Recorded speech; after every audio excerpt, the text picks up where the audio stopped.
Perfect. And here you're always very slow. Really? Boker Tov. Shalom, everyone. We are learning Torah today. We're up to the Mitzvahs of number 34. No, actually, I think we finished 33 yesterday. 33 was the Mitzvah of confession of Teshuvah. We did that yesterday. Number 34, we're moving on to a happier topic right now. We're moving on to the Mitzvah of Sukkah. The first, now this one is even easier than Sukkah.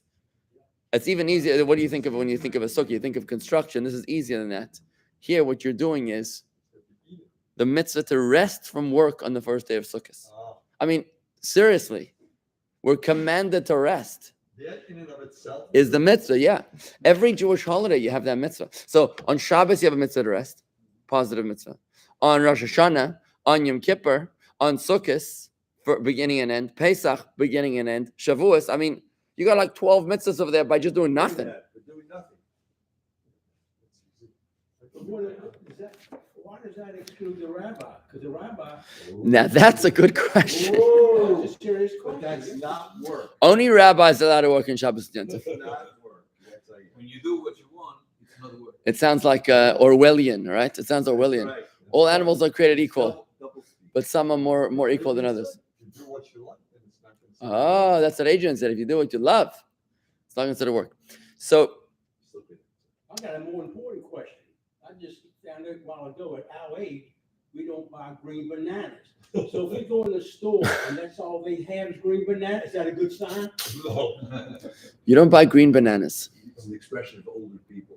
No. At our age, I've heard. at our age, I don't buy green bananas. Oh, please. You're not getting a 30-year mortgage. No. That's the idea, okay. right? That's okay. No, not okay. That's good. You don't know. No, when I went in, I said, you have a later, can I get a 60-year mortgage? So, the reason why, and to answer your question, so why do rabbis work? I remember when I was kid, 13 years old, I became entrepreneurial at my bar mitzvah. I started reading Torah and I was paid for it. I read in 2 different shuls. I was making 400 rand a week. Whoa, 400 grand a week. Rand, I know. South African rand. I know. And That's 7 cents. yeah, it was in those days. It was maybe $20. So the way it worked was that we weren't allowed to be paid for what we did on Shabbos. We were paid for the preparation in the weekdays. Laning was free. It was the preparation we charged for. Yeah, that's a little. Interesting, right? That's a little. It's a loophole. It's a loophole. It's a legal loophole. But remember, the prohibition of work on Yom Tov and on Shabbos is not in the English term of work. It's labor. What is labor?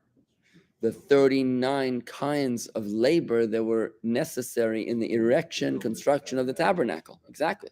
So only that which was considered labor there is considered a violation of Shabbos. But they didn't drive cars. Well, they did other stuff which is vital components of the car. In other words, you can drive a car all day long. There's no problem. The problem is if you burn gas, that's a prohibition of burning. Another reason they didn't drive cars in those days, they had no roads. But they had tires. Another thing about cars is that it's closing a circuit. So let's say you have an electric car, it would be closing a circuit. So which is the same as flipping a light switch. When you close a circuit of construction, there's two different mitzvahs. There's 2 different categories of labor. One is makeh b'patish, which means the final hammer blow, which means sealing the deal, closing, finishing something. That would be finishing the circuit, or completing, right? Or construction, which is like making something. So there's actually a big debate about which category does the car fall into. Even though I always say that technology is moving in a direction where Shabbos they'll be able to dance around the prohibitions of Shabbos in the future, where they will be able to find, let's say, whether it's an electric car or something like that, or a pre-programmed car, maybe, I don't know. Winston is asking about a bike. He's giving me a visual here in a bike. So a bike is no prohibition. Technically, That's more labor than. technically, it's not a prohibition of riding a bike on Shabbos. There's a rabbinical prohibition of a bike on Shabbos, the same as the prohibition of riding a horse. That if you ride a horse, you're more likely to take a stick and, hit the to hit the horse, to whack him, to break a stick off the tree, which is a rabbinical prohibition that you're not supposed to ride a horse on Shabbos. And the same with a bike, that it's what's going to happen if it breaks? You're going to fix the chain, right? And that's why you would be prohibited rabbinically, only rabbinically, by decree, to ride a bike on Shabbos. Now you'll notice that here we have an Eruv in Palm Beach Gardens, which allows you to carry. So what that does is that it changes the dynamic of Shabbos in the sense that mothers are allowed to push strollers, carry babies. Anybody can carry a baby. And also the kids come now on scooters, because a scooter doesn't have a mechanism that can break and be fixed. If that thing breaks, it's never going to be fixed. There's no mechanism in there that can fix. So the scooter is actually totally fine to ride on Shabbos if you're within the Eruv. Not an electric car. No, that would obviously be the problem back to the car again. Okay. Is there a limitation on how large an Eruv can be? No, there's an Eruv in Manhattan. In Manhattan, there's an Eruv. No. How often do we inspect our Eruv here? Every single week we inspect our Eruv. And I would say about 30%, 20% of the time there's issues with components of the Eruv that are compromised. And we have staff that will address it immediately, knows how to do it and what to do. And we have a whole team. And we check it every single week. But it doesn't cover to where you live. It only covers Ballin Isles and Old Palm until military. Old Palm? Yeah. You want to meet for them in Old Palm? Believe it or not. Believe it or not. Yes, we do. Okay, so it is a positive commandment to rest from work on the first day of Sukkot, as Scripture states. On the first day, a holy convocation. That's the first day of Sukkot. Now, the Torah tells you it's the 7th month, the 15th day, you celebrate Sukkot, and on that first day is a holy convocation. The law on this is the same as the law for the first day of Passover, applies in every time and every place for both man and woman. Now, we in the diaspora are not clear about whether the first day, the 15th, is the first day or the 15th is the second day, so we do both. And I explained this the other day also, that the reason that we do both is because just like in Israel, we learned in Viadata that the consciousness, the divine awareness, the divine revelation in the land of Israel is more than it is in the diaspora. Therefore, we can achieve a thinner veil of concealment. Therefore, we can achieve higher heights in Israel than you can do with the same effort in the diaspora.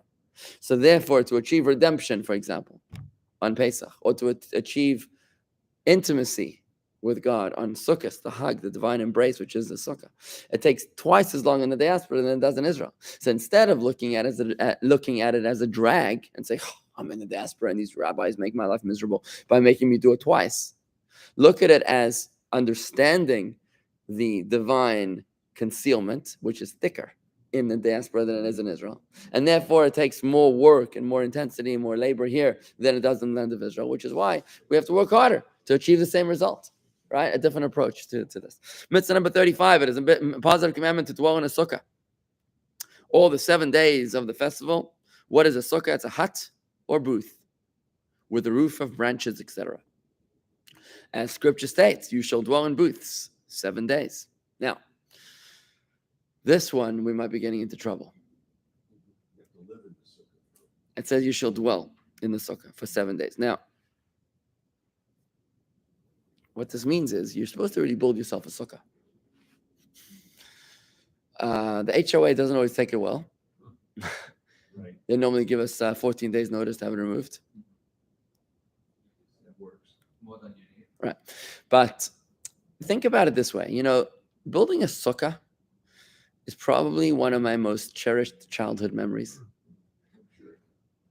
And you might not have done it in your youth. You might not do it now. It might seem foreign to you. But I highly encourage you to consider doing it. It's really a beautiful, beautiful holiday and a beautiful tradition where you can really bond with your children and grandchildren or your neighbors. You can buy a prefab sukkah. I buy prefab sukkahs. And it's not very complicated to put them together. You don't really need the hammers and nails anymore. Today you need just that's the rubber sledgehammer that knocks in the metal poles into place. My kids love it. They take turns on the sledgehammer. It's fantastic. Beautiful memories. But also when you live in this, when you have a sukkah and you eat your meals for 8 days in the sukkah, then it's really glamping. You know what glamping is? It's camping. Glamping is glamorous camping. There's unglamorous camping, which is camping, which is going to the boondocks, the wilderness, and finding yourself sleeping on an ant pile or something. Not for me. Rabbi Yos walks into that kind of stuff. My brother actually went camping with some friends a couple years ago. The moment he found out that there wasn't Wi-Fi in the campground, he bolted. He couldn't. Back to nature.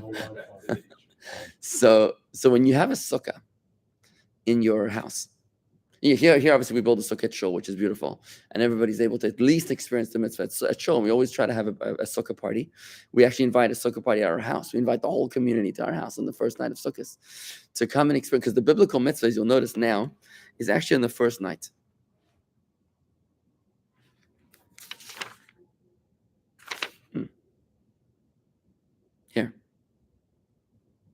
Here. Okay, let me tell you right now. The entire 7 days of the festival, one is to eat, drink, and live in the sukkah, both by day and by night. Chabad custom is not to sleep in the sukkah, but other Jews do. Why? I'll tell you that in a second. All the 7 days, a man it's to make his home an occasional place, and his sukkah to the fixed place. Your permanent home becomes a sukkah, and your home becomes your temporary home. It is forbidden to eat a regular meal outside of the sukkah. On the first night, it is a duty to eat at least an olive's amount of bread in the sukkah. An olive's amount of bread. Kazayas, exactly. Now, why is that an olive? Very, very nice. You made the correlation there between Pesach, Seder, the obligation to eat matzah, and now the obligation to eat sukkah. You realize the olive size is food. What's eating? If I tasted something, did I eat? No. When you're eating, the definition of eating is an olive size. Okay? And it depends, different foods, different sizes.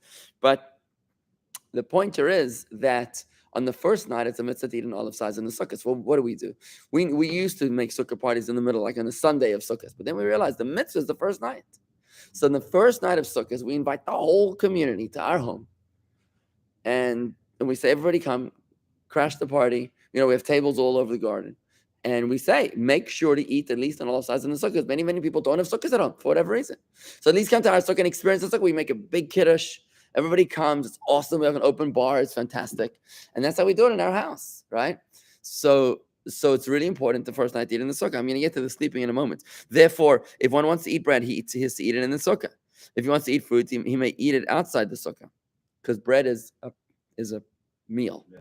Fruit is just like random. Now, Chabad custom is we didn't even drink water outside the sukkah.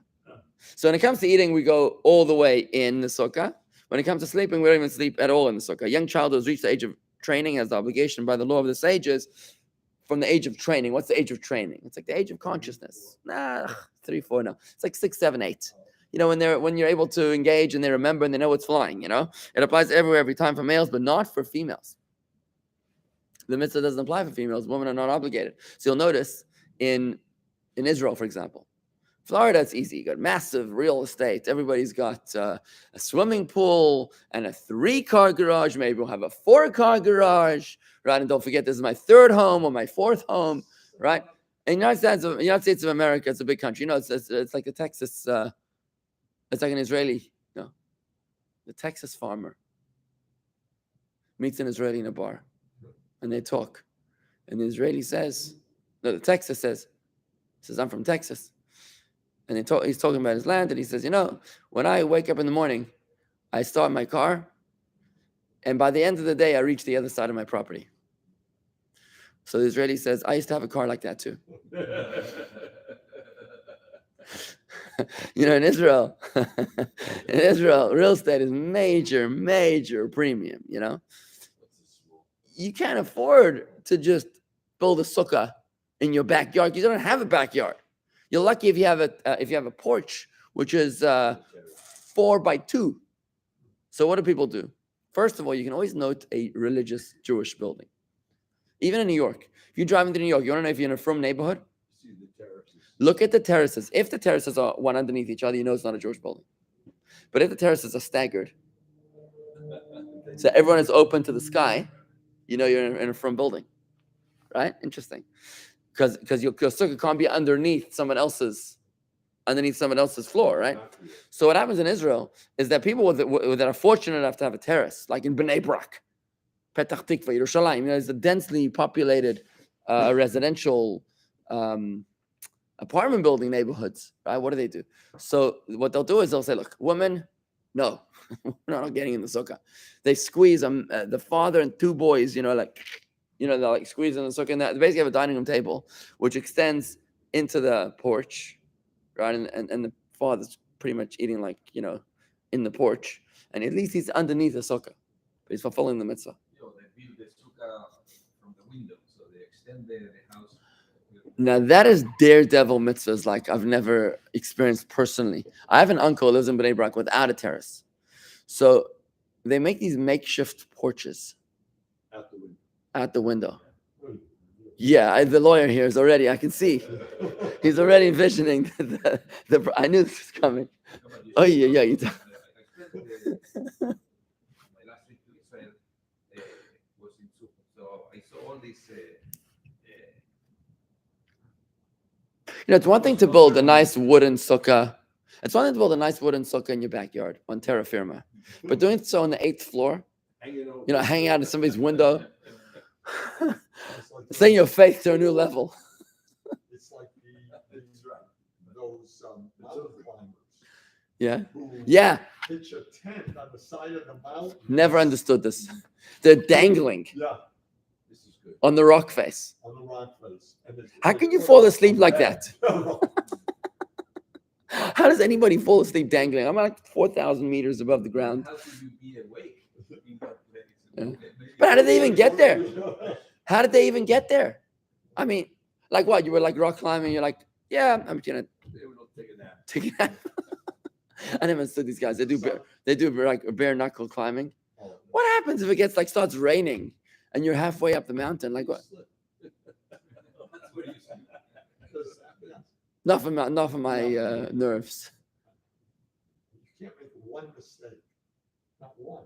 Yeah. Well, you're good. Nothing. Yeah, So that ties into yesterday's mitzvah. Yesterday's mitzvah was teshuvah, that you can always make up for your mistakes. Rock climbers are not their thing, right? Take care. So that's this mitzvah of the sukkah. Now, why don't we sleep in the sukkah? Really, what we're doing is that we're moving in. You're supposed to literally move into the sukkah. That means is now the question is why not? So we're moving into the sukkah to the point that you're eating every meal in the sukkah. You're supposed to converse in the sukkah. You want to meet a friend, chat in the sukkah. No, because the bathroom is not respectful behavior, But some people in Florida have air-conditioned sukkahs. Air-conditioned sukkahs because it gets hot. So what they'll actually do is you can buy a sukkah, which is it's kind of like those refrigerators. It's like insulated walls, and it's dense chach on top, foliage, and they'll put in air conditioning. So you got to be able to see a little bit, yeah. But then they'll pump the air, and obviously it's going to be a little pricey, but they'll do it to be able to be comfortable in the sukkah. There's some restaurants that have it. A lot of kosher restaurants that are open in sukkahs. They'll advertise. We have air conditioned sukkahs, or we just have regular sukkahs, whatever. So when it comes to sleeping in the sukkah, it's interesting because the Chabad custom is not to sleep in the sukkah because the way the Rebbe explained it is that the reason why the early Rebbes didn't sleep in the sukkah. Well, first of all, let me explain. If it's raining, are you obligated to eat in the sukkah? No, you just make the kiddush. You're not obligated because the mitzvah is that if you wouldn't eat, if your house was it was raining on your dining room table, would you eat at the dining room table? No, right? If your house is very comfortable, right? But if it's pouring, if it's a hurricane or something ripped open your roof, you're not going to sit there and say, "Well, it's my dining room table, so I'm just going to carry on like nothing happened." Big sukkah on the roof with members, and we're having the first dinner in this sukkah. Skies opened up, and all the whatever the stuff was on top came down. The schach.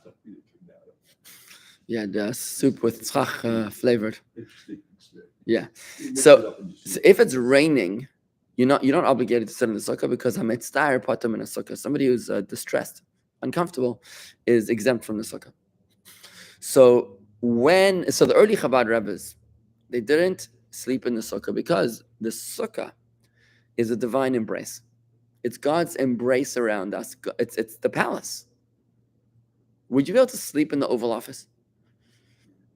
In the presence of the president? I guess which president depends which president, probably, right?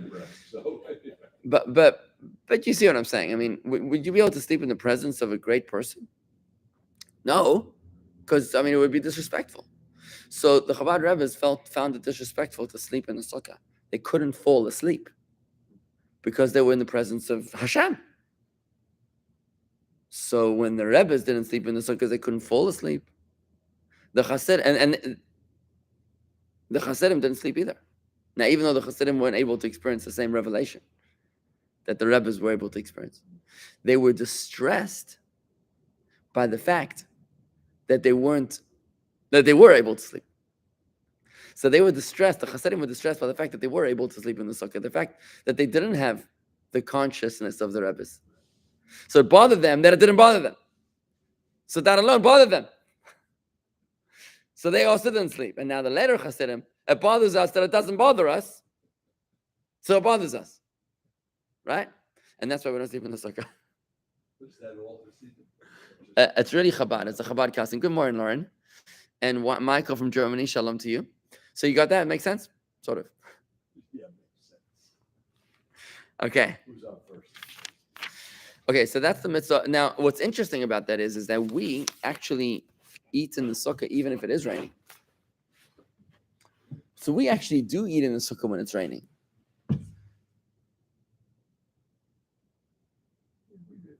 Chabad does that, I mean. Now, Adrian said that you only have to eat a little bit, an olive size, and then go back in. But Chabad will eat in the sukkah. Like if I have guests on the first night of sukkah and it's raining, I don't go inside. I'll eat in the sukkah.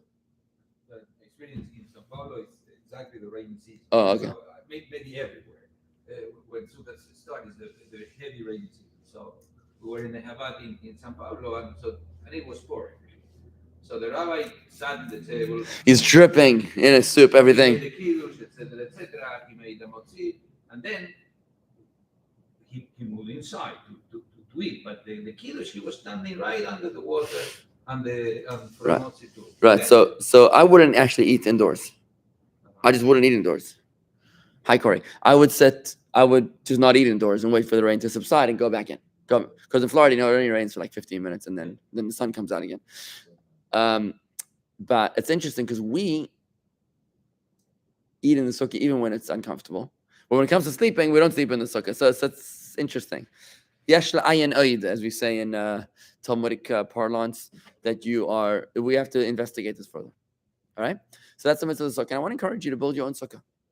You can go on a website and you can just order a sukkah. You can order a small sukkah. There's a pop-up sukkah. Pop-up sukkah. It comes in a bag. You go on a day trip with your family on sukkahs, and you just take it in a bag, and it pops up like 3 minutes. And then you put like a little mat of schach on top, like bamboo reeds, special bamboo reeds. Not the ones from Home Depot, but special ones. And then it's good. So many palm trees here. Yeah, but you're gonna schlep palm trees. If you want to be a little more sophisticated, you take the bamboo, right? And it's just easy. You can get a pop-up sukkah. You can get a big sturdy sukkah. You can get a sukkah for a large group of people. And I highly encourage you to buy one and to make it a mitzvah. Every minute that you spend in the sukkah is a mitzvah. So why not take advantage, right? All right. We'll leave it at that. Sorry, Corey says, we ate in the sukkah with winter coats, some years freezing. Okay, that's in Cleveland, Corey. Not here. Yeah, New York. I remember sitting in the sukkah in New York, like trying to check if my ears were still attached. I was like, oh, they're there, good, okay. But in Florida, I mean, it gets the other way around. You're dripping sometimes with sweat. South Africa is the rainy season, remember, yeah? Winston, can we make a special corner that fits 1 or 2 people and can shelter from the rain so we can eat in the sukkah? Special corner that fits 1 or 2 people, shelter from the rain. Well, it's got to be underneath the sky. The sukkah's got to be underneath the sky. So if it's sheltered, then it's not a kosher sukkah. A kosher sukkah, we all learn about it. A kosher sukkah, walls can be made out of anything. But the top has got to be made out of foliage, which is like landscaping, leaves or branches that are disconnected from the ground, and it's got to be underneath the sky. So you can't have a sukkah which is protected from the rain is by definition not a sukkah. Old doors. Discarded doors. Yeah, you can make a sukkah out of whatever you want. You make a sukkah out of cardboard, out of there were kids that took Coca-Cola, those with it. the crates, and they stack them, and they made it of plastic or something, and they made a Coca-Cola sukkah. You get 1,000 crates, you make walls, and you make a nice sukkah, like a clubhouse. But it's really a beautiful experience. Yeah, it would. I would, when I first got married and moved to Palm Beach Gardens, I would have those brackets and the wood. I mean, got a little cumbersome, but it was fun. But then I guess I got a little older. Yeah. Corner, just on the corner near the wall. Yeah, you're right. If it's near the wall, then it's sheltered from the wind. Yeah, but it can't be sheltered from the sky. All right, folks. We'll call it a day here. Have a lovely day and shalom. Be well. Hello.